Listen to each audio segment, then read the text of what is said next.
Captain, team इंडियाचं captain, player of the tournament, नॉकआउट्समध्ये ज्यांनी टीम इंडियाला एवढं चांगलं खेळून दिलं, सूर्यकुमार यादव, संजू सॅमसन हे दोन प्रमुख नावं टीममधून गायब आहेत. गौतम गंभीर आपले जे कोच आहेत टीम इंडियाचे, त्यांनी म्हटलं की टीम इंडियाच्या ॲटलिस्ट T20 सेटअपला तरी रिसेटची गरज आहे. खरंच टीमला रिसेटची गरज होती का? तुमच्याकडे बाकी प्लेअर पण होते कॅप्टन बनण्यासारखे, पण ठीक आहे, तुम्ही श्रेयस अय्यरला आणलं आणि डायरेक्ट कॅप्टन्सी सोपवली. श्रेयस अय्यर प्रयत्न करतोय, पण वाईट त्याची अशी वेळ चालू आहे की टीम इंडिया मेन्स क्रिकेट टीमचं जे काही चालू आहे, आयर्लंडला गेली, पहिल्यांदा टीम इंडिया आयर्लंडकडून एक मॅच हरली आहे, व्हाईट वॉश झाली. इंग्लंड दौऱ्यावरती गेली तेव्हाही एक मॅच अजून जिंकलेली नाहीये, वर्ल्ड चॅम्पियन साईड, आणि ती आता एवढ्या खाली गेली आहे. अशी काय गरज होती एवढ्या टीम मध्ये बदल करण्याची? तुला काय वाटतं? मला वाटलं कर्स ऑफ अहमदाबाद स्टेडियम. का असं का? अहमदाबादचा संबंध काय याच्यात? जोफ्रा आर्चरला असं विचारलं होतं की सूर्यवंशीला आउट कसं करायचं हे तू सांगशील का? तर तो तेव्हा बोलला होता की मला माहितीये, पण मी ते नंतर सांगेल. आणि त्यांनी आता जे काही सिरीज झाली इंग्लंड विरुद्ध 3 मॅचेस जे काही खेळलाय त्याच्यामध्ये दाखवून दिलंय की वैभव सूर्यवंशीला आउट कसं करायचं. तर आपण कुठेतरी एक मोठ्या सुपरस्टार क्रिकेटरला मिस करू शकतो. त्याला लवकर आणलं मी इंटरनॅशनल सर्किटमध्ये. लवकर आणलं त्याचा काय एवढा इश्यू नाहीये, पण जसं की 2023च्या वर्ल्ड कपचा आपण खूप तारीफ करतो, तेव्हा आपल्याला लेफ्ट हँडेडची गरज होती, आणि आता अशी पूर्णच उलटी परिस्थिती झाली की आपल्याकडे राईट हँडेड बॅट्समन नाहीये. आणि असं नाही की आपल्याकडे ऑप्शन्स नाहीयेत, बरेच चांगले ऑप्शन्स आहेत. इकडून उचला तिकडे टाका, तिकडून उचला इकडे करा, हे स्वॅप ते स्वॅप जे चालू आहे. तुला काय वाटतं त्याच्याबद्दल? पॅनिक सिच्युएशन कशी झाली आता, अख्ख्या दुनियाकडे टीम कशी खेळते, कोणता प्लेअर कसा खेळतो, हा प्रत्येकाचा डेटा त्यांच्याजवळ आहे. ते मे बी गौतम गंभीरच्या हे म्हणत असेल की नमस्कार, क्रिकबाऊ मराठी या चॅनलवरती तुमचं सगळ्यांचं स्वागत आहे. या चॅनलवरती मी मागचे काही व्हिडिओजमध्ये बरेच प्रयोग करतोय. व्लॉग तुम्ही एक बघितला असेल जर तुम्ही रेग्युलर व्ह्यूवर असाल, आणि आता हा चेहरा जो तुम्हाला दिसतोय तो पण ओळखीचाच असेल, कारण का तुम्ही व्लॉग बघितला असेल तर तुम्हाला माहिती असेल. आज आम्ही एक वेगळा प्रयोग करतोय. असं तुम्हाला सेटअप बघून असं काहीतरी वाटत असेल की आता हे पॉडकास्ट करणार आहेत, भाषण करणार आहेत का काय करणार, नाही असं काही नाहीये. गप्पा अशा मारणार जिथे टेक्निकल गोष्टींपेक्षा एक फॅन म्हणून, क्रिकेट फॅन म्हणून जे काही आपल्या इंडियन क्रिकेटमध्ये किंवा क्रिकेट वर्तुळात जे काही चाललंय त्याच्याबद्दल आम्हाला काय वाटतं ते आपल्यासोबत शेअर करणार आहोत. तर मग सुरू करूया. पहिले फॉर्मल इंट्रोडक्शन करतो मी आमच्या साहेबांचं, म्हणजेच साईराज टिवले साहेबांचं. साहेब, आमच्या काही थोडेच व्ह्यूअर्स असतात,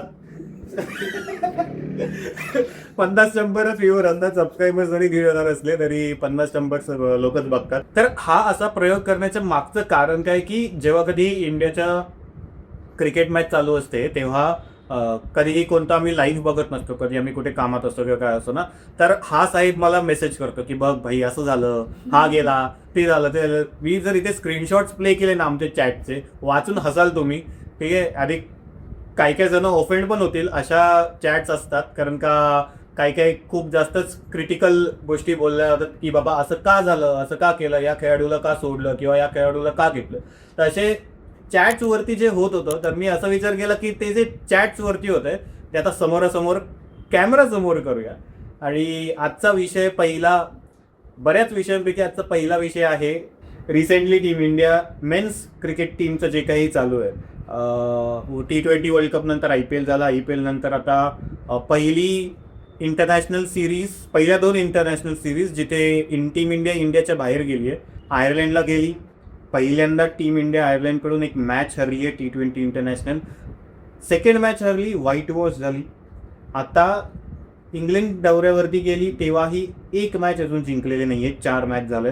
कदाचित हॅरी ब्रूक तर बोलतोय की क्लीन स्वीप झाला तर खूप चांगलाच वाटेल त्याला. तर एवढा जो ग्राफ आहे वर्ल्ड चॅम्पियन साईड, आणि ती आता एवढ्या खाली गेली आहे, म्हणजे लागोपाठ जवळजवळ 6 सामने हरली आहे, त्याच्यापैकी एक वॉशआउट होता, पण 6 सामने जिंकले नाही आहेत. बरेच फेरबदल होत आहेत, त्याच्याबद्दल आपण नंतर बोलूच. पण हे जे सिरीज हरले टेक्निकल गोष्टीमध्ये आपण जास्त नको जाऊया, कारण का आपण ऑफकोर्स त्या लेवलचं टेक्निकल गोष्टी बोलू नाही शकत. पण एक क्रिकेट फॅन म्हणून आयर्लंड विरुद्ध हारल्यानंतर तुला काय वाटलेलं? ऑफकोर्स तू चॅटवरती मला सांगितलंच, पण तुला काय वाटलेलं की काय चुकलं किंवा अशी काय गरज होती एवढ्या टीममध्ये बदल करण्याची? तुला काय वाटतं, तुझं काय मत आहे याच्यावर? म्हटलं मला वाटलं कर्स ऑफ अहमदाबाद स्टेडियम. का असं का? अहमदाबादचा संबंध काय याच्यात? अहमदाबाद क्रिकेट स्टेडियमचा संबंध काय? 2023 साली ऑस्ट्रेलिया वर्ल्ड कप जिंकली. आज ती बांगलादेश सोबत स्ट्रगल करते. CSK पण माझ्या मते त्याच 2023 साली 2023 ला जिंकलेली. हो, ती अजून 2 वर्षे दोन-तीन वर्ष struggle करते. 2-3 वर्ष कमीत कमी स्ट्रगल करते ती ऍटलिस्ट 5 नंबरच्या पोझिशन मध्ये तरी यायला. बरोबर. सेम गोष्ट आपल्या भारतासोबत झाली आता. म्हणजे तुला असं म्हणायचं आहे का की अहमदाबाद स्टेडियमला जी फायनल झाली होती ती टीम इंडिया हारली असती तर चांगलं झालं असतं? तुम्हाला काय वाटतं तुम्ही कमेंटमध्ये नक्की सांगा. आपण टिवलेकडून ऐकूयाच. हा पॉलिटिकल क्वेश्चन आहे की बाबा इतकं आड तिथे विहीर. आता आपण बरेच फायनल हारलोय आणि परत अहमदाबादला हारणार ही फायनल, त्याचा ट्रॉमा 2023 पासून आपण ते 24 पर्यंत कसं तरी सहन केला. बरोबर. आता परत जर हारलो असं तर ठीक आहे, वर्षभर आपण खडाओ आजो हे गाणंच ऐकलं असतं आपण. हो, बरोबर. तर ठीक आहे, 1-2 वर्षात तरी विसरू असतो आपण. पण भारताचा हा पॅटर्न राहिलाय, जेव्हा कधी ती वर्ल्ड कप जिंकली तर वर्ल्ड कप नंतर त्यांचा परफॉर्मन्स खालीच गेलाय. आता ओडीआय सिरीज आहे. आता ओडीआय सिरीज बद्दल काय बोलतील? कारण का आता रोहित शर्मा, विराट कोहली, जसप्रीत बुमराह सारखे प्लेयर्स जे सिनियर प्लेयर्स आहेत ते येणार आहेत टीम मध्ये. तर तुला काय वाटतं ओडीआय सिरीज तरी आपण जिंकू शकतो का? ॲज अ इंडियन फॅन, भारताचा फॅन म्हणून मनात भरपूर वाटतं जेव्हा कोणती पण मॅच असावी ती भारत जिंकावी. बरोबर. आणि ती विराट कोहली आणि रोहित शर्मा यांनी जिंकावी असं मनात भरपूर वाटतं. आता रोहित शर्मा आणि विराट कोहली यांच्याकडे जेवढा पण आता वेळ बाकी आहे 2027 पण वर्ल्ड कपचा, मनातून वाटतं भारत जिंकावा. पण त्यांचं जो खेळाची स्टाईल वगैरे आहे ते परत आपल्याला 2027 नंतर भेटणार नाही आपल्याला बघायला. बरोबर. त्यामुळे त्यांचा परफॉर्मन्स चांगला यावा इंडिव्हिज्युअली असं वाटतं मला की बाबा ठीक आहे जिंको हारो आपण, पण त्या दोघांचा परफॉर्मन्स चांगला यावा. कारण याच्यानंतर एक जनरेशन पूर्ण संपणार आणि नवीन जनरेशन येणार आहे पूर्ण. बरोबर. So Rohit Sharma and Virat Kohli the last generation to enjoy the cricket. जे असेल त्यांचं बॅटिंग आपण एन्जॉय करायला. आपल्यासाठी म्हणजे आपण जे जनरेशन, जेव्हा आपण चाइल्डहुड मेमरीज आहेत आपल्या, की आपण जसं मोठं होत आलं रोहित शर्मा, विराट कोहली या लोकांनाच बघून मोठं होत आलं, तर आपल्यासाठी तो एक जेव्हा ते रिटायर होतील सगळ्या फॉर्मॅटमधून तेव्हा ते त्रासदायक असेलच, पण तो एक नॉस्टॅल्जी असेल की बाबा किती वेळ अजून यांना बघायला भेटेल बॅटिंग करताना, क्रिकेट खेळताना. त्यांनी त्यांचं कॅरेक्टर डेव्हलप केलं. जेव्हा त्याचा तो व्हाईट पॅच चालू होता, तो विराट कोहलीने जो कमबॅक करून दाखवला. विराट कोहलीची सर्वात आवडती मॅच म्हणजे कधी मी झोपेतून उठून बघितलं किंवा कधी पण मला आयुष्यात कधी लो फील वाटलं की बाबा तुला 10 जण क्रिटिसाइज करतायत, पण त्या क्रिटिसाइजला वर उठून त्याला रिप्लाय देणं, तो म्हणजे विराट कोहली सारखा ॲटिट्यूड. तो जो आरिस ऑफचा 2022 मॉडेल जो 6 होता, तो फक्त 6 नव्हता ना, तो पाकिस्तानला मारून फक्त 6 नव्हता. तर बरेच जण असे क्रिटिसाइज होते ज्यांनी कधी बॅट पण उचलली नाही, त्यांना कधी साधं उभा म्हणजे वर जरी जायचं असेल तरी ते लिफ्ट घेतील. ती लोक विराट कोहली क्रिटिसाइज. बरेच असेही लोक होते ज्यांनी T20 फॉर्मॅट सुद्धा खेळला नाहीये. ते असे बोलत होते की विराट कोहली आता T20 क्रिकेट साठी योग्य नाहीये, त्यांनी तेव्हाच रिटायर व्हावं किंवा त्यांनी तो फॉर्मॅट सोडावा असं बोलणं चालू होतं. आणि मला आठवतं तू जसं आता बोललास, तो जो पॅच होता एक खराब जो कोविडच्या दरम्यान, त्याच्याकडून जेव्हा कॅप्टन्सी घेतली गेली, रोहित शर्माला कॅप्टन्सी दिली गेली आणि त्याच्याकडून खास करून T20 फॉर्मॅटमध्ये रन्सच बनत नव्हते, आणि तेव्हा त्यांनी अफगाणिस्तान विरुद्धची सेंचुरी मारलेली. आणि त्या मुमेंटचा माझ्याकडे हा फोटो पण आहे, मी ही फ्रेम तुम्हाला दाखवेलच, स्क्रीनवरती येईल. तर तो वाटतो तू जसं मुमेंट बोललास ना, तो 6 हेरी स्ट्रोकवाला, तो तर ऑफकोर्स लेजेंडरी मुमेंट आहे. पण एक फॅन म्हणून, विराट कोहलीचा एक फॅन म्हणून जेव्हा तुम्ही बघता तर तो मुवमेंट आहे जेव्हा त्यांनी सेंचुरी मारली आणि त्याचं जे रिॲक्शन होतं की अरे याच्यासाठी मी एवढा वेळ वाट बघत होतो किंवा एवढं मी स्वतःवरती डाऊट घेत होतो, याच्यासाठी ते जे रिॲक्शन होतं आणि ते जे रिलीफ होतं त्याच्या एक्सप्रेशन्समध्ये, ते खूप मनाला असं रिलेटेबल होतं, कारण का आपण जेव्हा कधी असा फेजमधून जातो तर आपण स्वतः किती डाऊट करतो स्वतःवरती. तर ते तर इंटरनॅशनल स्टेजवरती एवढ्या मीडियासमोर एवढ्या लोकांसमोर खेळत आहेत, तर तो जो प्रेशर आहे तो त्या लेवलचा प्रेशर हँडल करणं ती वेगळीच गोष्ट आहे. आणि ऑफकोर्स विराट कोहलीच्या कॅरेक्टरबद्दल ॲग्रेशनबद्दल खूप असं बोललं जातं की बाबा खूप ॲटिट्यूड आहे किंवा खूप ॲरोगेंट आहे, खूप बरेच जण असे बोलतात. पण त्याच अग्रेसिव्ह नेचरमुळे ठीक आहे त्याचा जो कॅरेक्टर डेव्हलप झाला, त्यांनी पूर्ण वेगळी एक बॅच ऑफ प्लेयर्स निर्माण केले जो फिअरलेस क्रिकेट खेळतात किंवा जी फिटनेस ची जी एक परंपरा किंवा एक संस्कृती म्हणू शकतो जी त्यांनी डेव्हलप केली टीम इंडियामध्ये. आणि दुसरी गोष्ट म्हणजे रोहित शर्मा.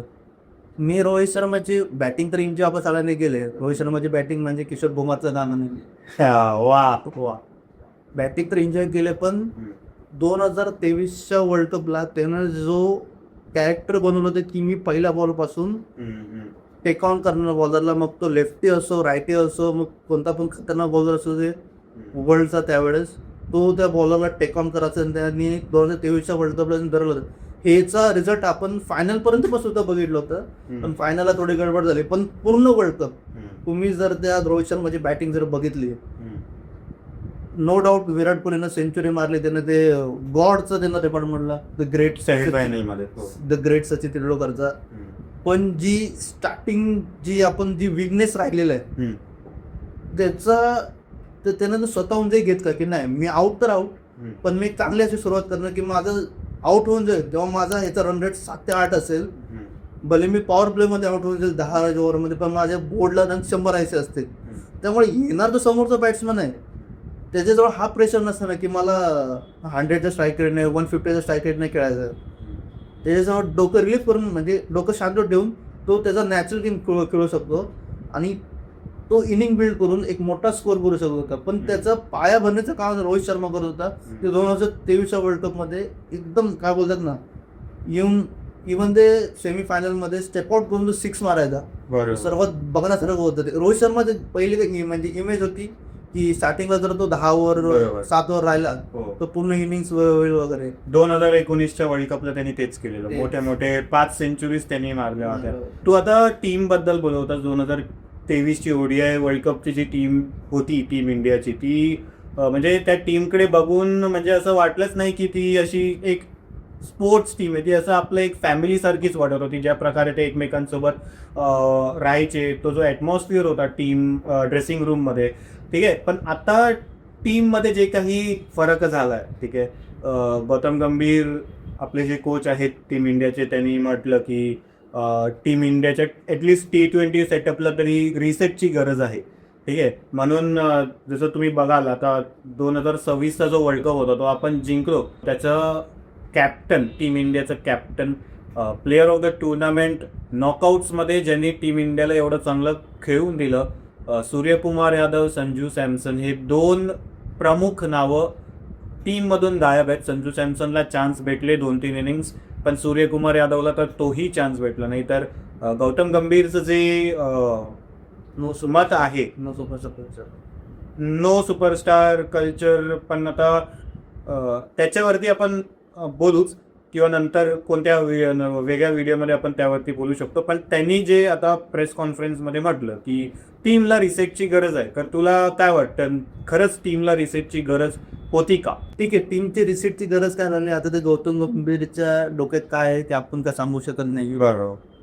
त्याचं जर नो सुपरस्टार कल्चर आहे, आता मे बी त्यांना वाटलं असेल सूर्यकुमार का सुपरस्टार झालेला आहे आणि मे बी त्याच्या रिसेंटच्या IPL फॉर्ममुळे त्याला ड्रॉप केलं असावं असं वाटत असेल. पण श्रेयस अय्यर हा बरेच वर्ष तुमच्या T20 स्क्वॉडमध्ये पण नव्हतं. बरोबर.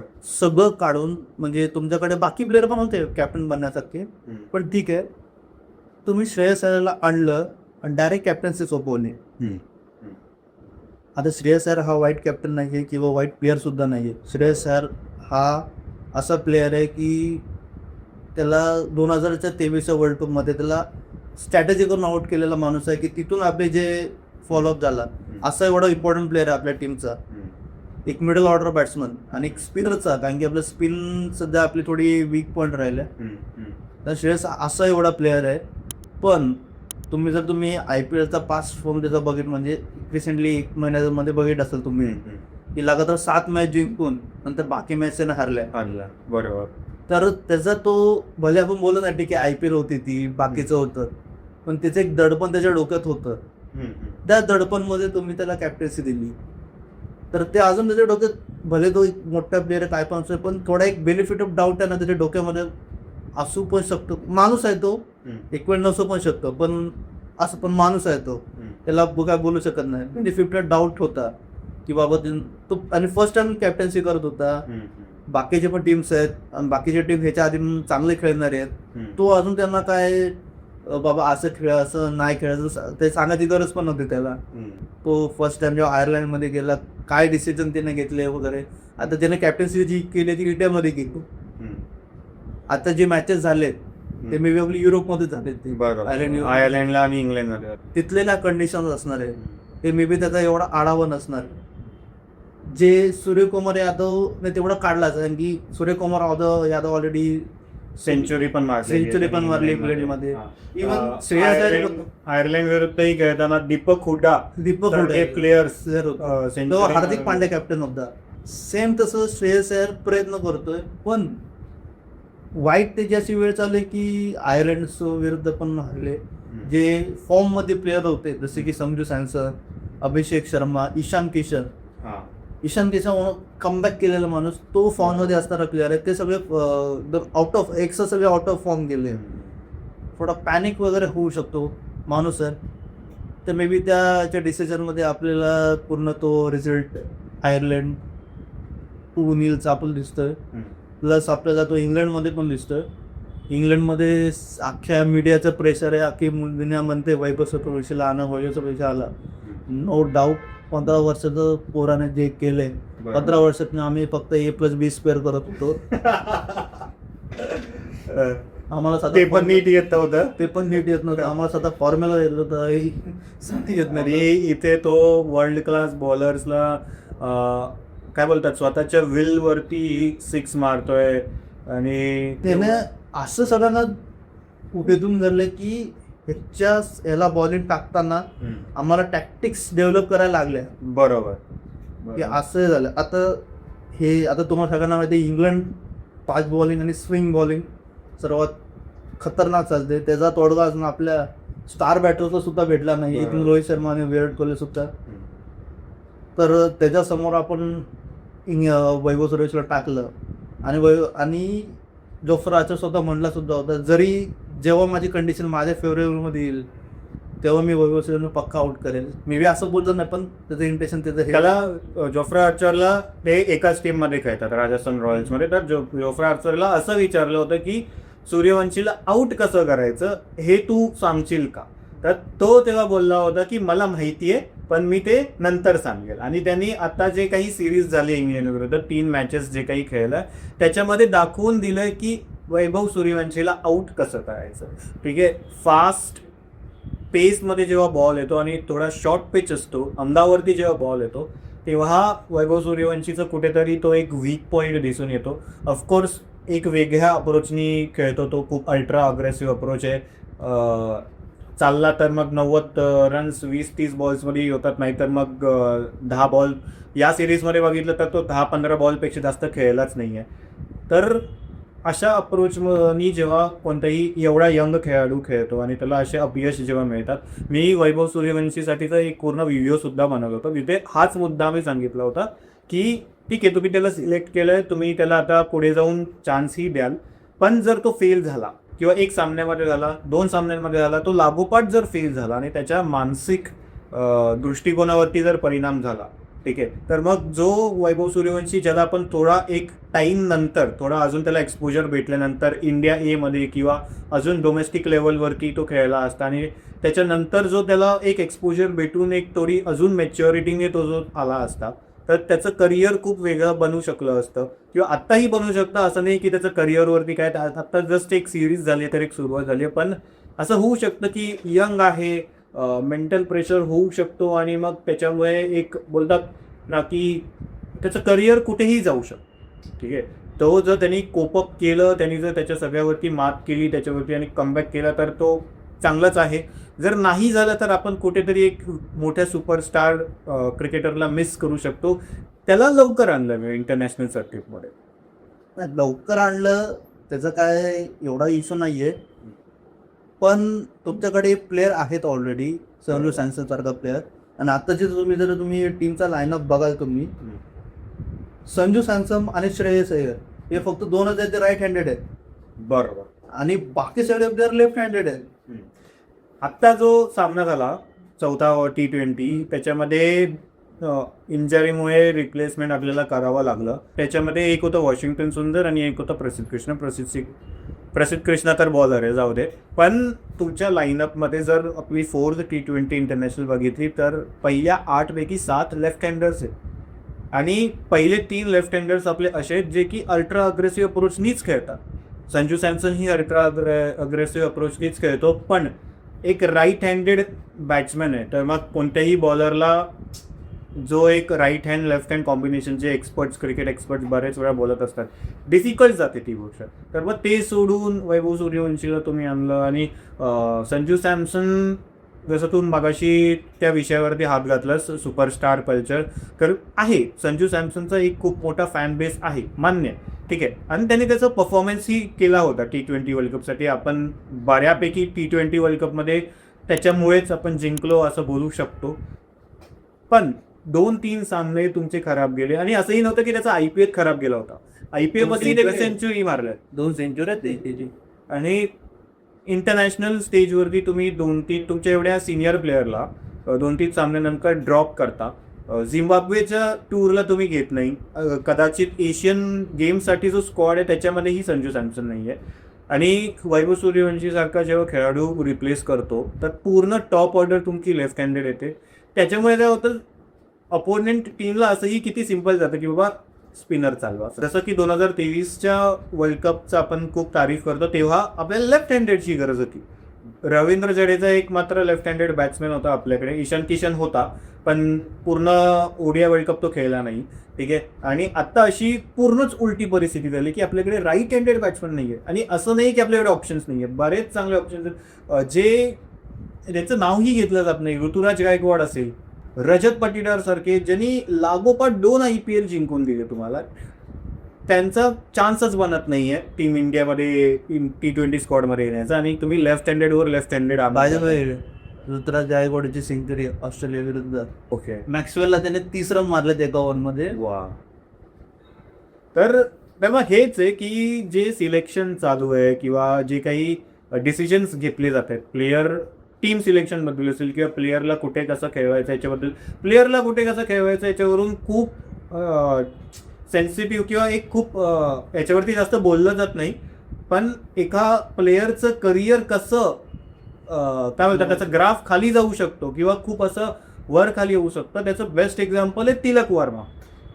साऊथ आफ्रिकाचा जो टूर होता त्यांनी जो केलेला, त्याच्यामध्ये त्यांनी 2 सेंचुरीज कदाचित मारल्या होत्या. 1 सेंचुरी मारली, 2 सेंचुरीज मारल्या होत्या. आणि 3 नंबरवरती येऊन एवढा जबरदस्त तो खेळत होता.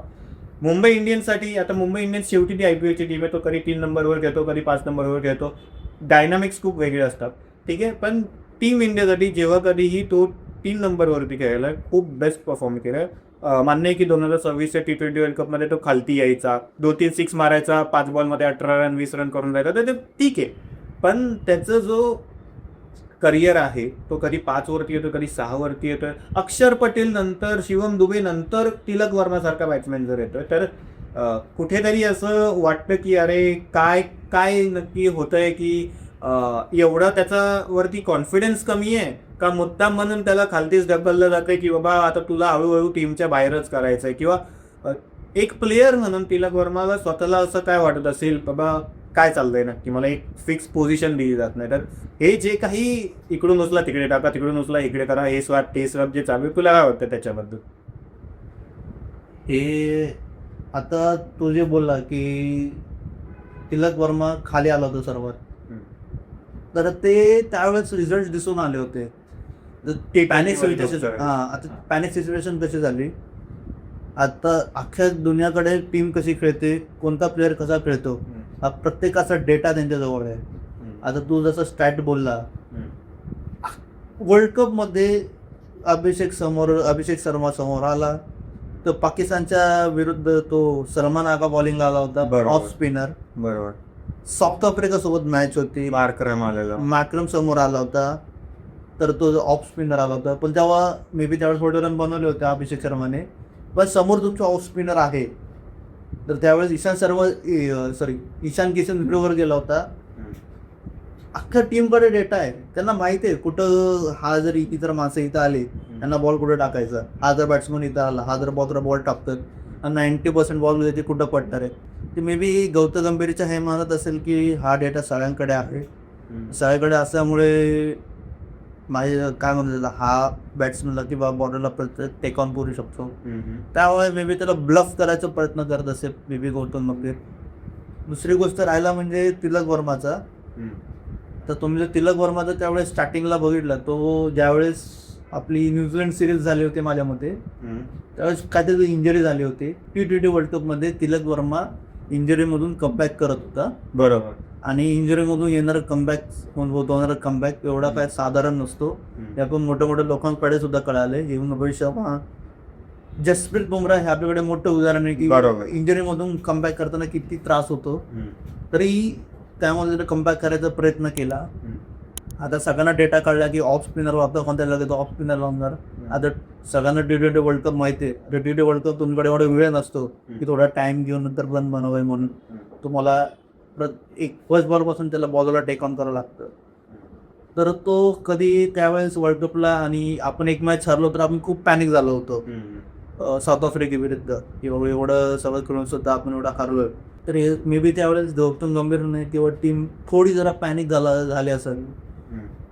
त्यामुळे त्या एका गोष्टीमुळे आपण संजू सॅमसनला टीममध्ये घेतलं होतं.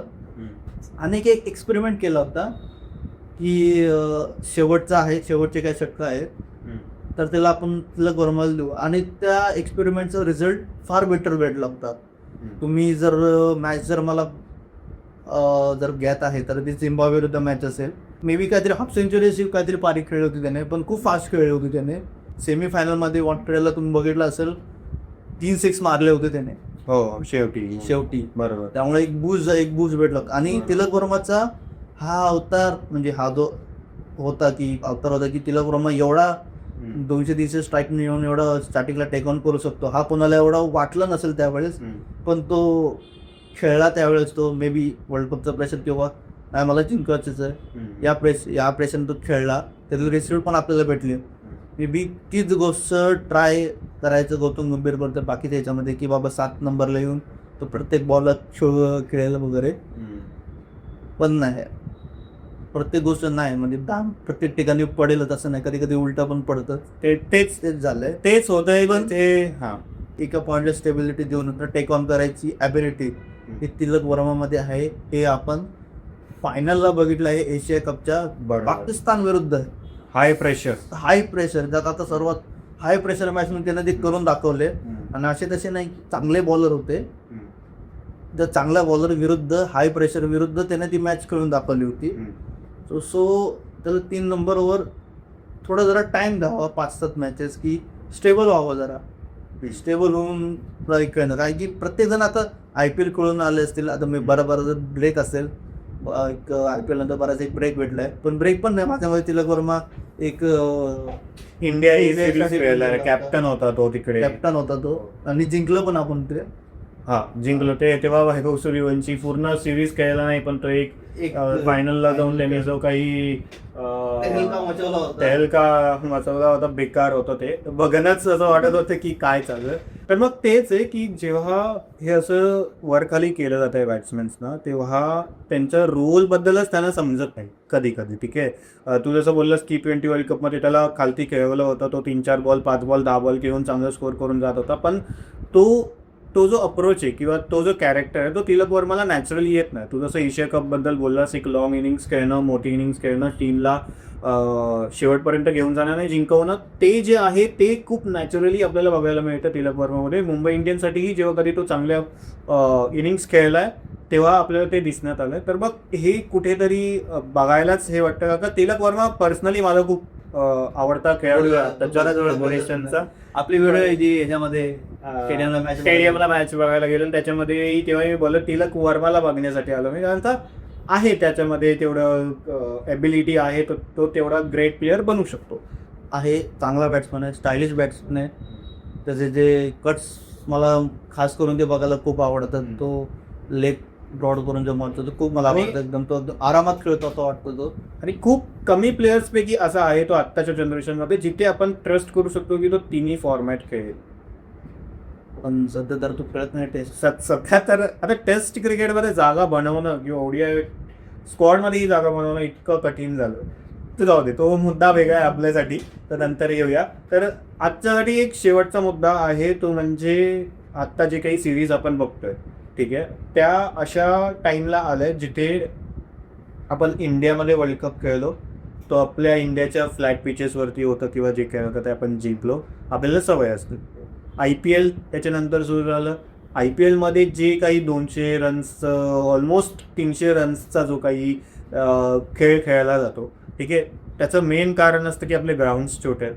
ग्राउंड्स छोटे आहेत ते आहेत. दुसरं कारण म्हणजे पिच आपले खूप फ्लॅट पिचेस असतात, ठीक आहे, जिथे भाई टप्पा पडला, बॉल बॅट फिरवा, बॉल गेला, ठीक आहे. तर फ्लॅट पिचेसची जी सवय लागली आहे आपल्या बॅट्समॅनला, ठीक आहे, अशा वेळेस जेव्हा एक इंटरनॅशनल सिरीज होते, तुम्ही बाहेर जाता, आयर्लंडसारखं, इंग्लंडसारखं, किंवा आता पुढे आपण न्यूझीलंडला जाऊ किंवा साऊथ आफ्रिकाला जाऊ, ठीक आहे, तेव्हा तिथे जाऊन जिथे थोडा स्विंग असतो किंवा बाउन्स जास्त असतो किंवा ग्राउंड डायमेन्शन्स खूप मोठे असतात, ठीक आहे, तेव्हा हे कुठेतरी जे आपलं अप्रोच आहे किंवा आपली जी डिसिजन आहेत जे की फ्लॅट पिचेस असले पाहिजेत किंवा जी सवय लागलेली आहे आपल्या फ्लॅट पिचेसची आपल्या प्लेयर्सना, तेव्हा खास करून बॅट्समॅनना, तेव्हा हे आपल्या उलट पडतंय का तेच आपल्यावरती परत येत आहे की आपल्याला खूप चुकीच्या, आपल्या बॅट्समॅनना खूप चुकीच्या पद्धतीने ते इम्पॅक्ट करत आहे की बॅट्समॅनना आता ते एक बोलतात ना डिफेन्सचा जो